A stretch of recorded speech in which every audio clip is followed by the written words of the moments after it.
Hello everyone. आज का हमारा टॉपिक है ब्रोंकिक्टेसिस। तो ब्रोंकिक्टेसिस में सबसे पहले हम पढ़ते हैं उसकी डेफिनेशन। ब्रोंकिक्टेसिस क्या होता है? It is irreversible. इसका मतलब क्या है कि एक बार ये जो डैमेज है लंग्स में वो हो गया तो वो इरिवर्सिबल है, वो बैक टू नॉर्मल नहीं जा सकता। तो इरिवर्सिबल है, एबनॉर्मल है और परमानेंट डायलिटेशन हो जाता है, डायलिटेशन ऑफ द ब्रोंकाई। जो भी एयरवे है, जैसे ये नॉर्मल एयरवे की अगर हम बात करें, ये क्या होगा? एबनॉर्मली डायलेट हो जाएगा।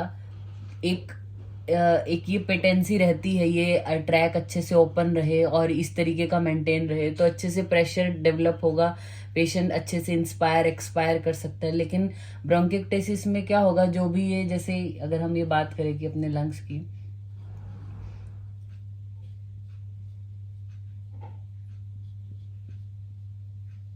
ये क्या हो जाएंगे? अब नॉर्मली डायलेट हो जाएंगे, डैमेज भी हो जाते हैं और डायलेट भी अब नॉर्मली हो जाते हैं।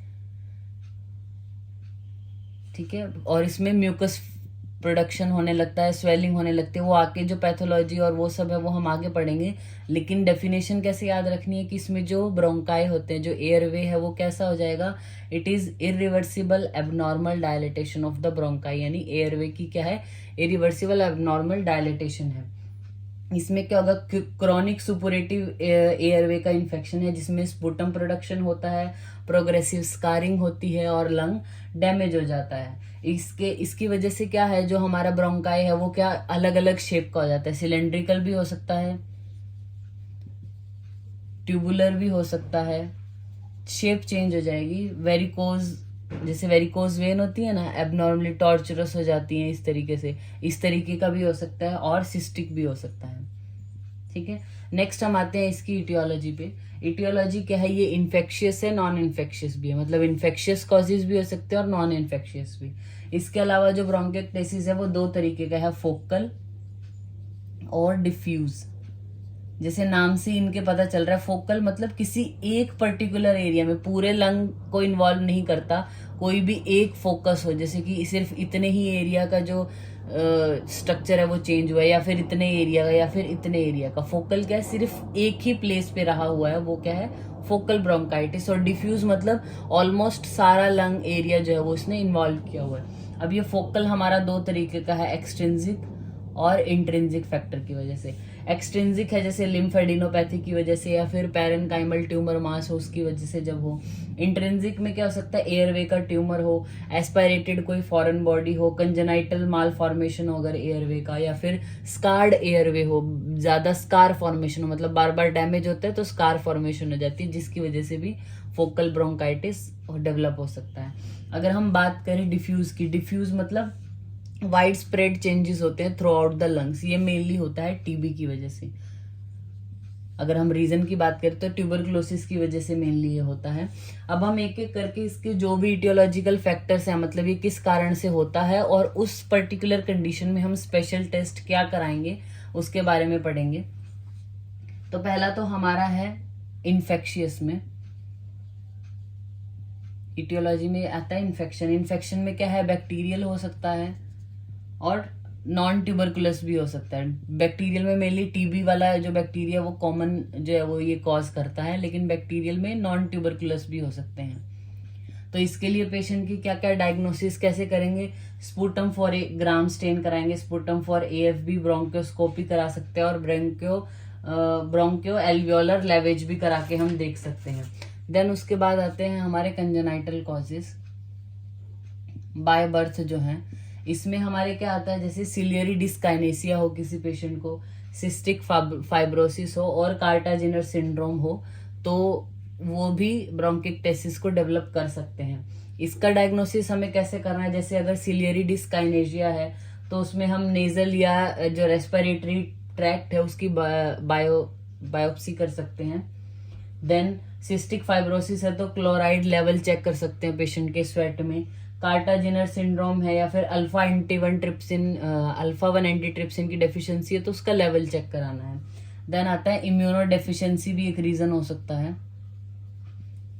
इम्यूनो डेफिशिएंसी जैसे पेशेंट को एचआईवी का इन्फेक्शन हो, हाइपोगामा ग्लोबिनीमिया हो, या फिर ब्रोंकोलाइटिस ऑब्लिटरेंस हो, तो उस सब के लिए भी हम पेशेंट का क्या उसी तरीके से डायग्नोज करेंगे। जैसे HIV है तो HIV के लिए टेस्टिंग कराएंगे, गामा ग्लोबिनीमिया हो तो उसके लिए IgG एंटीबॉडी टेस्ट करेंगे। देन आता है ऑटो इम्यून। ऑटो इम्यून या रूमेटोलॉजिकल फैक्टर में क्या आएगा हमारा, RA है, सेजोग्रेन सिंड्रोम है और IBD है।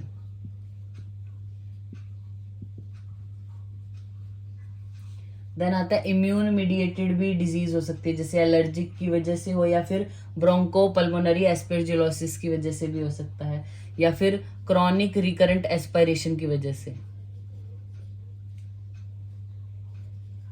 क्रॉनिक रिकरेंट एस्पायरेशन, जैसे इसोफेजियल मोटिलिटी डिसऑर्डर हो जिसमें बार बार एस्पायरेट कर जाता है कुछ भी फ्लूइड पेशेंट, जैसे GERD की कंडीशन में स्क्लेरोडर्मा है किसी को, तो उसकी वजह से क्या लोअर इसोफेजियल स्फिंक्टर जब वो रिलैक्स रहता है, मतलब वो कॉन्ट्रैक्ट नहीं कर पाता, तो जो भी स्टमक का कंटेंट है वो बार बार ऊपर जाएगा, इरिटेट करेगा और फिर वो एट द एंड ब्रोंकिक्टेसिस भी कॉज कर सकता है।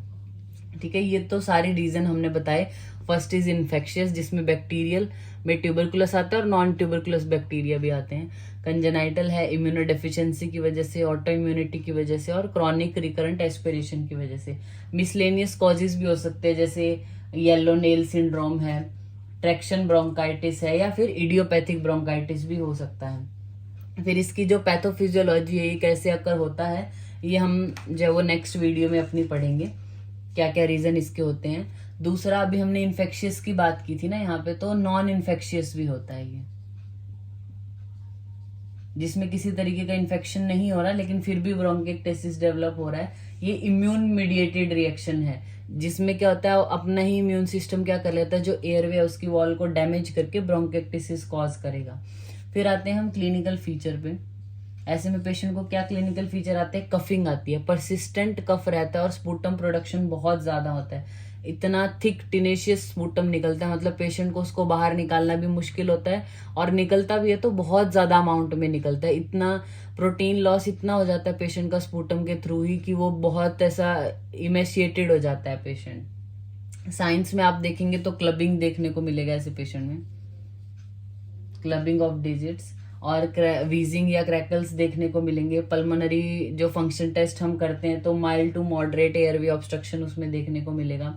अगर प्लूरा इन्वॉल्व हो जाए तो प्लूराइटिक पेन भी पेशेंट में हो सकता है, हिमोटिसिस हो सकता है, और अगर इन्फेक्टिव कंडीशन ज्यादा है, मतलब बैक्टीरियल कॉज है उसका, तो क्या होगा, फीवर और मेलेज भी एक एसोसिएटेड सिम्टम है जो मिल सकता है उसमें। Then we come to the diagnosis. Diagnose कैसे करना है, साइन एंड सिम्टम से ही। जो पेशेंट है उसको बहुत ज्यादा कफ प्रोडक्शन होता है, ठीक है, कफ प्रोड्यूस हो रहा है, देन चेस्ट एक्सरे हम कराएंगे पेशेंट का। चेस्ट एक्सरे कराते हैं तो उसमें ट्रेन ट्रैक्स दिखाई देते हैं, जैसे ट्रेन के ट्रैक्स होते हैं ना, इस तरीके का साइन देखने को मिलेगा।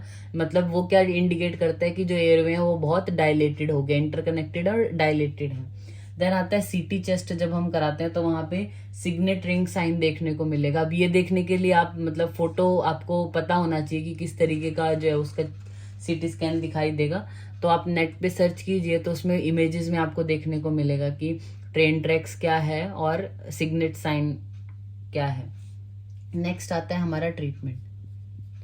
ट्रीटमेंट में क्या है, जैसे कि मेन कॉज क्या है, इन्फेक्शियस कॉजेज है, तो हमें क्या पेशेंट को एंटीबायोटिक एडवाइस करनी है। ट्यूबरकुलर अगर मेन कारण ट्यूबरक्लोसिस है तो ATT जो एंटी ट्यूबरकुलर ट्रीटमेंट है वो पेशेंट को देना है।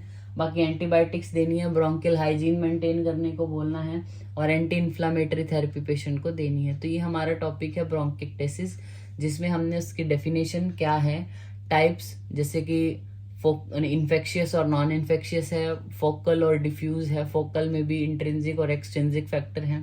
फिर उसके जो भी इटियोलॉजी है, इटियोलॉजी के साथ साथ हमने डायग्नोसिस भी पढ़ा कि अगर बैक्टीरियल या ट्यूबरकुलर हुआ तो हम कैसे डायग्नोस करते हैं। कंजेनाइटल में अगर सिस्टिक फाइब्रोसिस है तो क्या आप डायग्नोसिस टूल यूज कर सकते हैं। इम्यूनो डेफिशिएंसी है, ऑटो इम्यून है, क्रॉनिक रिकरेंट एस्पायरेट कर जाता है पेशेंट, तो किस किस तरीके से हम डायग्नोसिस पे आ सकते हैं। फिर उसके क्लिनिकल फीचर क्या है, डायग्नोसिस जो मेन है, जो सिंपली डायग्नोज हम करते हैं, तो उसके लिए sign and symptom, chest x-ray और CT स्कैन कराना, एंड देन ट्रीटमेंट हमने जो है वो इसमें डिस्कस किया। Thank you.